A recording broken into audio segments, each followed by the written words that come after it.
আমি ছাত্র বন্ধুগণ, এই প্রতিষ্ঠা বার্ষিকীর আজকের সভার সভাপতি শ্রমিক জননেতা কমরেড রাজিকুজ্জামান রতন, উপস্থিত শ্রমিক ফ্রন্ট কেন্দ্রীয় কমিটির নেতৃবৃন্দ, সংগ্রামী ছাত্র বন্ধুগণ, 1982 সালে আমরা বলছিলাম যে বাংলাদেশ রাষ্ট্রটা 1971 সালে তার যে যাত্রা শুরু করেছে, এই যাত্রায় যে রাষ্ট্রটা, এই রাষ্ট্রটা শ্রমিক শ্রেণীর রাষ্ট্র না।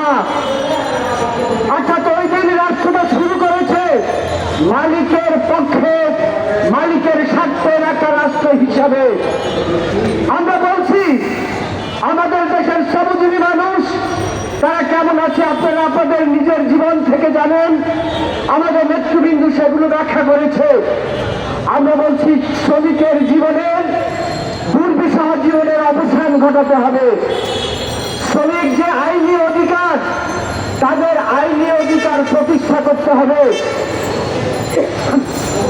আপনারা জানেন একটা দেশ পরিচালনার জন্য যে নিয়ম, তার নাম হচ্ছে সংবিধান। আমরা বলছি শ্রমিকদের জন্য সংবিধানে যে অধিকার আছে, সেই অধিকারগুলো যাতে শ্রমিকরা যথাযথভাবে পায়, তার জন্য আমাদের লড়াই চলবে। শ্রমিকের উপর যে অন্যায় শাসন চলে, ওই কারখানায় যখন শ্রমিকের মৃত্যু হয়, শ্রমিকের মৃত্যুর জন্য প্রথমে আমরা দাবি করছি নিরাপদ কর্মস্থল। একই সাথে আমরা বলছি শ্রমিকরা যখন মারা যায়, তার পরিবারকে ক্ষতিপূরণ দিতে হবে।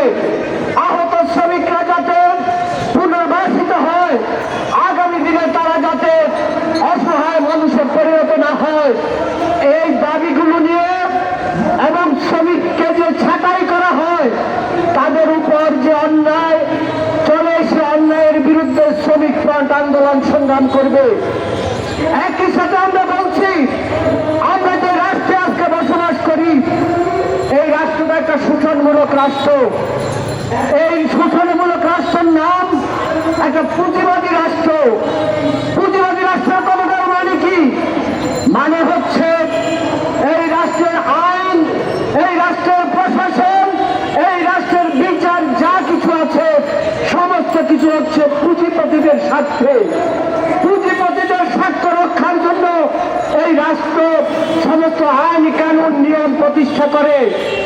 তাই আমরা বলছি যে এই রাষ্ট্র পুঁজিপতিদের স্বার্থের জন্য সমস্ত কিছু করে, এই রক্ষে এই রাষ্ট্রে বাস্তবে শ্রমিকের মুক্তি আসবে না।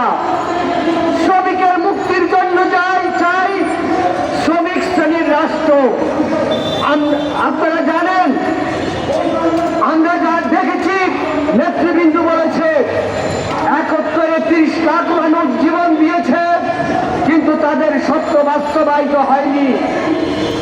90 গণঅভ্যুত্থান হয়েছে, বিশাল সত্য, সেই সত্য পূরণ হয়নি। 2024 সালে আজ থেকে 5 মাস আগে আরেকটা গণঅভ্যুত্থান হয়েছে। গণঅভ্যুত্থানে মানুষ জীবন দিয়েছে, মানুষ আহত হয়েছে, কিন্তু মানুষের সত্য বাস্তবায়িত হয় নাই, শ্রমজীবী মানুষের স্বার্থ বাস্তবায়িত হয় নাই। আমরা তাই বলছি আমাদের আশু যে দাবি, আমরা বেতনের জন্য আন্দোলন করব, বাসস্থানের জন্য আন্দোলন করব, আমরা রেশনের দাবিতে আন্দোলন করব, ছাঁটাইয়ের বিরুদ্ধে আন্দোলন করব, আমাদের দেশের টাকা বিদেশে পাচার করে তার জন্য আন্দোলন করব।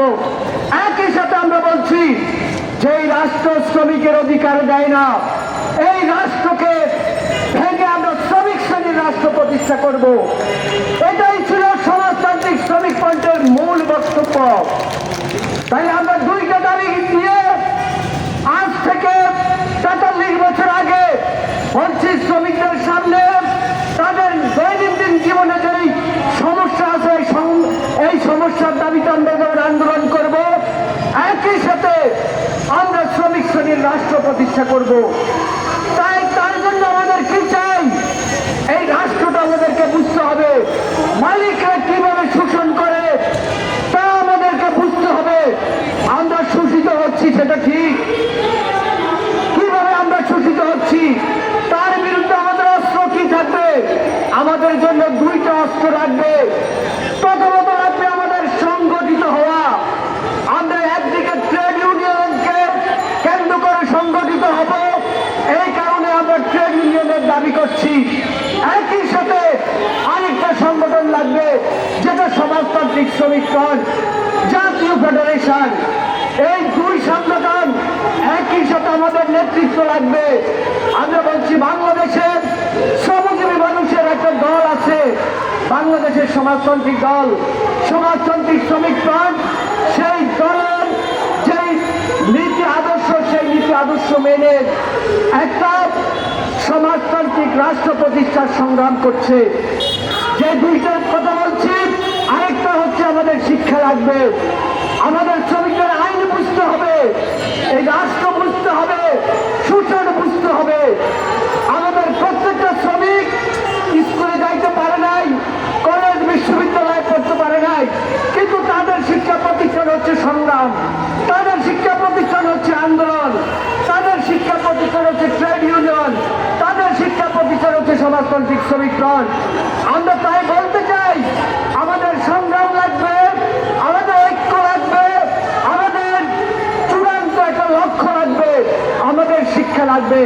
সংগ্রামী সাথী ও বন্ধুগণ, সেই সত্যকে বাস্তবায়িত করার জন্য আমরা শুধুমাত্র বারবার সংস্কার আর বারবার এইরকম অভ্যুত্থান না, আমরা শ্রমিক শ্রেণীর রাষ্ট্র প্রতিষ্ঠা করতে চাই। আর শ্রমিক শ্রেণী তারা যেই রাষ্ট্র প্রতিষ্ঠা করবে, সেই রাষ্ট্র তাদের কল্যাণে পরিচালিত হবে। সেখানে শোষণ থাকবে না, মালিক থাকবে না, মালিকের নির্যাতন থাকবে না। শ্রমিক শ্রেণীর রাষ্ট্র প্রতিষ্ঠার সেই স্বপ্নে সমাজতান্ত্রিক শ্রমিক ফ্রন্ট আন্দোলন সংগ্রাম পরিচালনা করছে। আগামী দিনে আমরা প্রত্যেকটা মানুষ নিজ নিজ জায়গা থেকে আমাদের ঐক্য, সংহতি এগুলিকে ভিত্তি করে, শিক্ষা চেতনা ভিত্তি করে আমাদের মুক্তি অর্জনের লড়াইকে সাধিত করতে হবে, এই আশাবাদ